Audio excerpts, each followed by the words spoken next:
I've been warning hockey fans for about a week now, but I think most folks are now in agreement.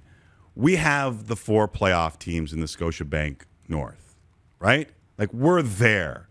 After another busy night in the Great White North, when all was said and done, Toronto, Edmonton won. Winnipeg and Montreal picked up points. Calgary did not. Again, yet another must-win in Cowtown, another letdown. This time 5-3 to mighty Jack Campbell and the Toronto Maple Leafs, who swept the mini 2-game series in Calgary. And even some pretty significant injuries in Montreal have done nothing to raise the hopes in Calgary. For those who missed it, the Habs lost Brendan Gallagher to a broken thumb last night and are expected to be without the heart and soul for a couple of weeks at least. And then today's news. Carey Price was left at home as the Habs head to Toronto for a little Scotia Wednesday night hockey with the Buds. Price looked a little uncomfortable at times during the Canadiens' 3-2 overtime win over the Oilers last night. Dominic Ducharme said today it's a nagging lower body injury or something to that effect.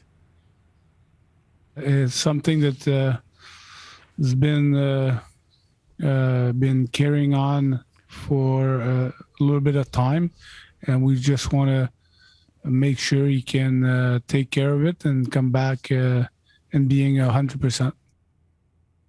All right, I know there's a recoil from many Habs fans when you hear talk like that when it comes to Carey Price. Heard it before. It hasn't gone well. I will say this.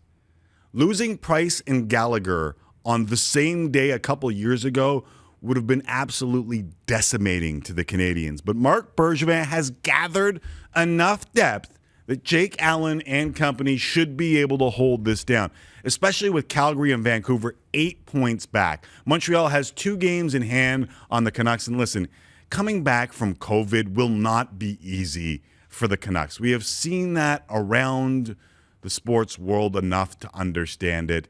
It won't be as easy as just starting their schedule over again for Vancouver. As for the Flames, man, 13 back on Edmonton, 14 back of the Jets, 8 points back of the Habs. Montreal has 5 games in hand.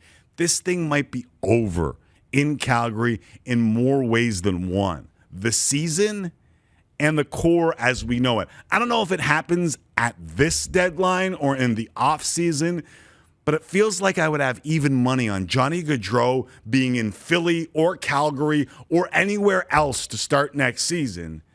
And the focus would kind of sort of turn to Sean Monahan as well. Or so Eric Francis wrote last night.